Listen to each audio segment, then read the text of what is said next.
محبت میں کسی لالچ کا میں قائل نہیں ہوں، گزارا کرنا ہوتا ہے گزارا ہو رہا ہے، گزارا کرنا ہوتا ہے گزارا ہو رہا ہے، ضمیر اب سر تو پھوڑا جا نہیں سکتا سخن سے، ضمیر اب سر تو پھوڑا جا نہیں سکتا سخن سے، اشارہ کرنا ہوتا ہے اشارہ ہو رہا ہے، اشارہ کرنا ہوتا ہے، مردہ دل حالت بیدار پہ آ سکتا ہے، مردہ دل حالت بیدار پہ آ سکتا ہے، تو اگر چھو لے تو اظہار پہ آ سکتا ہے، تو اگر چھو لے تو اظہار پہ آ سکتا ہے، اس لیے غور سے میں تجھ کو نہیں دیکھتا ہوں، اس لیے غور سے میں تجھ کو نہیں دیکھتا ہوں، داغ کوئی تیرے رخسار پہ آ سکتا ہے، داغ کوئی، اس لیے غور سے میں تجھ کو نہیں دیکھتا ہوں، داغ کوئی تیرے رخسار پہ آ سکتا ہے، وہ جو اقرار پہ آیا ہے تو غنیمت جانو، وہ کسی وقت بھی انکار پہ آ سکتا ہے، وہ کسی وقت بھی انکار پہ آ سکتا ہے، اتنا عرصہ مجھے باہر نہ کھڑا کر، اتنا عرصہ مجھے باہر نہ کھڑا کر کہ میرا نقش اندر تیری دیوار پہ آ سکتا ہے، کہ میرا نقش اندر تیری دیوار پہ آ سکتا ہے، ہم جہاں سے چلے تھے پھر وہیں جا سکتے ہیں، ہم جہاں سے چلے تھے پھر وہیں جا سکتے ہیں، وقت کا پاؤں ابھی غار پہ آ سکتا ہے، وقت کا پاؤں ابھی غار پہ آ سکتا ہے، ہم کہ ہجرت بھی نہیں کر سکتے اور بغاوت بھی نہیں کر سکتے، ہم کہ ہجرت بھی نہیں کر سکتے اور بغاوت بھی نہیں کر سکتے، پہلے کر لیتے تھے آسانی سے، پہلے کر لیتے تھے آسانی سے، اب محبت بھی نہیں کر سکتے، ہم اطاعت سے بھی آری ہیں ضمیر، ہم اطاعت سے بھی آری ہیں ضمیر اور بغاوت بھی نہیں کر سکتے، ہم اطاعت سے بھی آری ہیں ضمیر اور بغاوت بھی نہیں کر سکتے۔ اور جی وہ خسارے کی بات کر رہے تھے نا، تو وہ ایک دو لائنیں آپ کے لیے کہ زندگی میں جو بھی خسارہ رہا، زندگی میں جو بھی خسارہ رہا وہ سب کا سب ہمارا رہا۔ واہ، تو مرحمت فرمائیے کچھ اور کلام۔ کچھ اور اشعار۔ زمین بول اٹھے آسمان بول اٹھے، زمین بول اٹھے آسمان بول اٹھے، کچھ ایسا بول کہ سارا جہان بول اٹھے، کچھ ایسا بول کہ سارا جہان بول اٹھے، اگر فقیر ہے تو اس طرح صدا دے تو، اگر فقیر ہے تو اس طرح صدا دے تو، مکین بولے نہ بولے مکان بول اٹھے، مکین بولے نہ بولے مکان بول اٹھے، ذرا خوشی کو جو چہرے پہ ملنے لگتا ہوں، ذرا خوشی کو جو چہرے پہ ملنے لگتا ہوں، میں آئینوں کی نگاہوں میں کھلنے لگتا ہوں، سفر یہ وقت نے باندھا ہے کیسا پیروں میں، سفر یہ وقت نے باندھا ہے کیسا پیروں میں، کہ سو بھی جاؤں تو خوابوں میں چلنے لگتا ہوں، کہ سو بھی جاؤں تو خوابوں میں چلنے لگتا ہوں، عجب چراغ ہوں میں بھی ضمیر دنیا کا، عجب چراغ ہوں میں بھی ضمیر دنیا کا، بجھانے والے کی آنکھوں میں جلنے لگتا ہوں، بجھانے والے کی آنکھوں میں جلنے لگتا ہوں،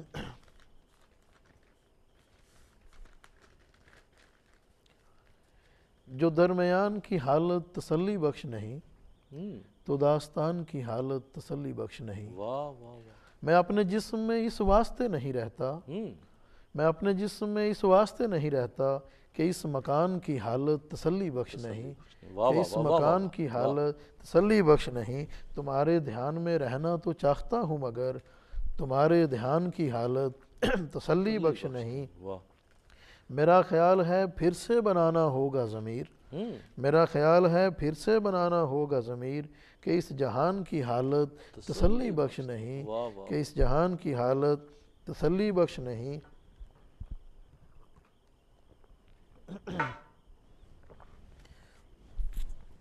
پانی پہ نقش بنایا ہوا ہوں نہیں یوں ہی دکھایا ہوا ہوں، پانی پہ نقش بنایا ہوا ہوں نہیں یوں ہی دکھایا ہوا ہوں، آپ نے جتنا بلایا ہے مجھے میں یہاں اتنا ہی آیا ہوا ہوں، آپ نے جتنا بلایا ہے مجھے میں یہاں اتنا ہی آیا ہوا ہوں، بس تیرے سامنے سے جانا ہے، بس تیرے سامنے سے جانا ہے، ورنہ اس پار بلایا ہوا ہوں، ٹھیک سے یاد نہیں لگتا ہے، ٹھیک سے یاد نہیں لگتا ہے، میں کسی کام سے آیا ہوا ہوں، ٹھیک سے یاد نہیں لگتا ہے، میں کسی کام سے آیا ہوا واہ ہوں، واہ، روشنی اتنی ہی پہنچے گی یہاں، روشنی اتنی ہی پہنچے گی یہاں، میں کہیں اور جلایا ہوا ہوں، میں کہیں اور جلایا ہوا ہوں۔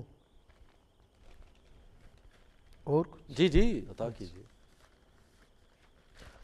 عجیب طرز کا دھوکہ دیا گیا ہے مجھے، عجیب طرز کا دھوکہ دیا دیا مجھے، گیا ہے مجھے، میرا وجود ہی آدھا دیا گیا ہے مجھے، آہ واہ، میں گھوم پھر کے بھی آخر وہی نکلتا ہوں، نہ جانے کون سا رستہ دیا گیا ہے مجھے، واہ واہ واہ، میں دوبارہ گھوم پھر کے بھی آخر وہی وہیں نکلتا نکلتا ہوں، ہوں، واہ نہ واہ، جانے کون سا رستہ رستہ دیا گیا ہے مجھے، مجھے، واہ واہ وہ واہ، میری طرح کا ہی ایک آدمی نکلا، وہ میری طرح کا ہی ایک آدمی نکلا، خیال تھا کہ فرشتہ دیا گیا ہے مجھے، واہ خیال تھا کہ فرشتہ دیا گیا ہے مجھے، ہوا چلے تو سبھی خال و خد بگڑتے ہیں، ہوا چلے تو سبھی خال و خد بگڑتے ہیں، سنبھالنے کو خرابہ دیا گیا ہے مجھے، واہ، سنبھالنے کو خرابہ دیا گیا ہے مجھے، میری چراغ سے نسبت کوئی رہی ہوگی، میری چراغ سے نسبت کوئی رہی ہوگی، جو ایک خوف ہوا کا دیا گیا ہے مجھے، واہ،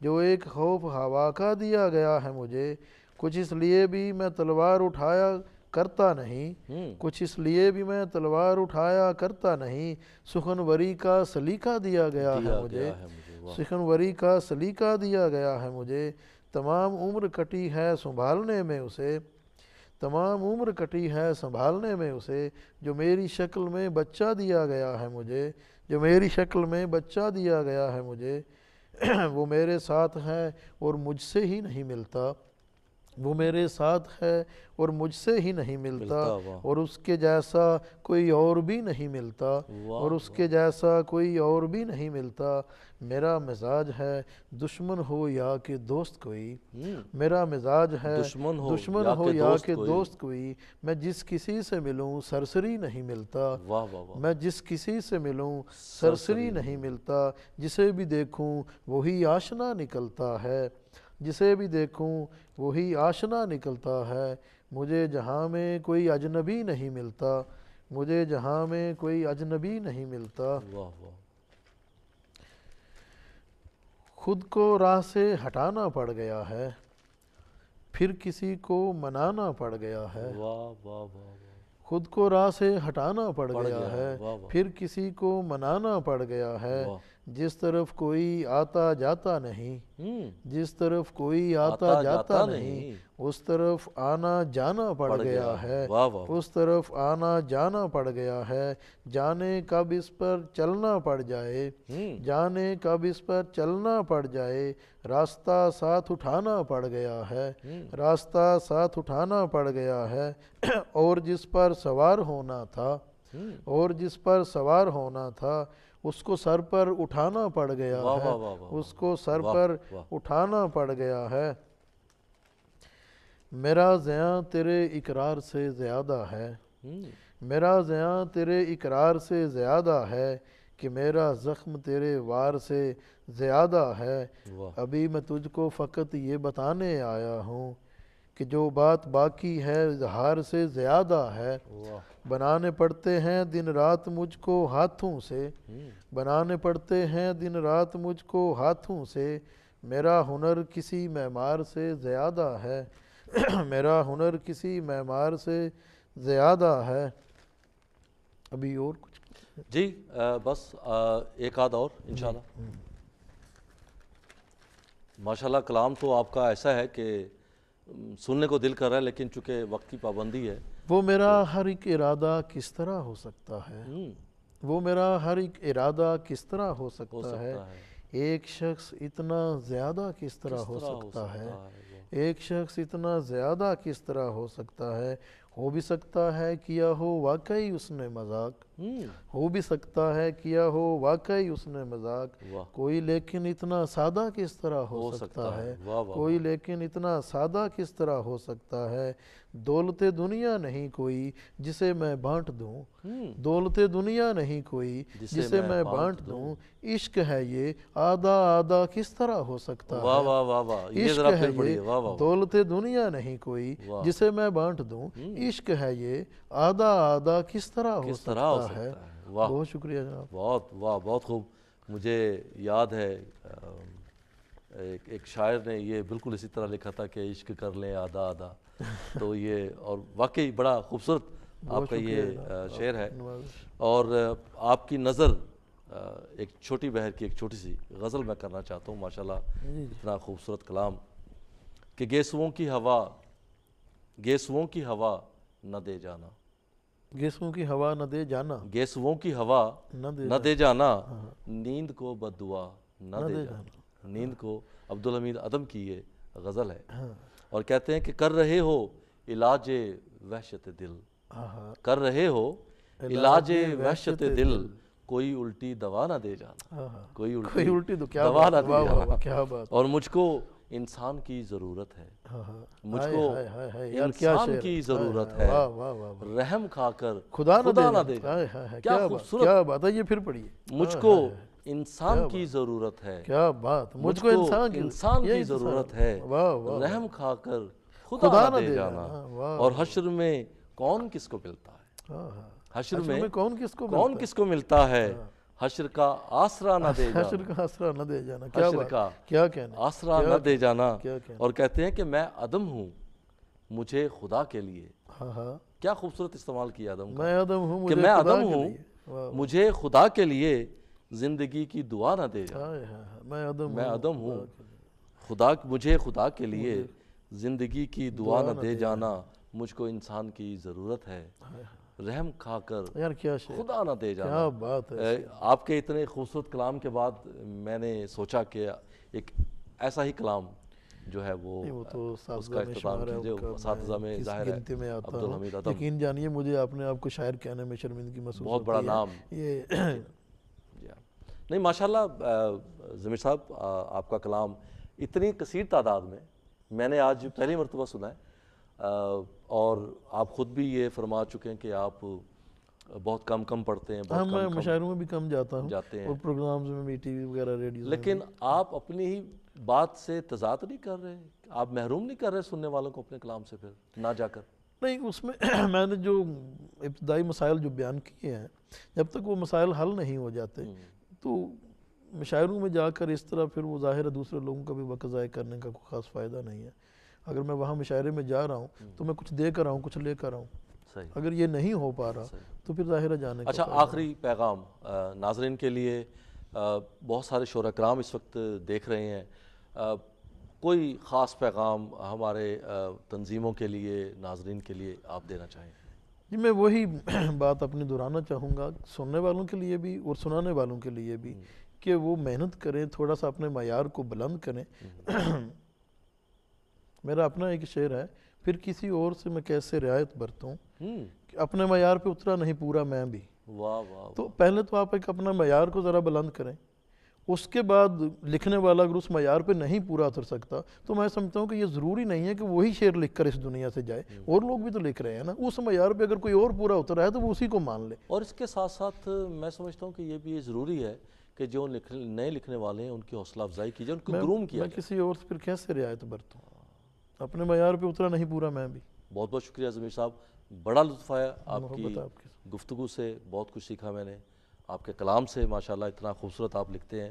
یہ نشست جو ہے آج ادھوری ہے، آپ کو دوبارہ آنا ہوگا پھر کسی دن، یہ محبت آپ تو انشاءاللہ آپ سے مزید، کیونکہ آپ خود اہل ذوق ہیں، اور جب آپ حکم کریں گے میں آ جاؤں گا، جیسے میں نے گزارش کی کہ میں آتا نہیں، سخنور تو نہیں ہوں لیکن سخن نواز شاید ہوں۔ نہیں، آپ سخنور بھی ہیں اور سخن شناس بھی ہیں، اور بنیادی بات میں تو یہ کہتا ہوں کہ شعر کہنے سے بھی زیادہ ضروری چیز ہے شعر سمجھنا۔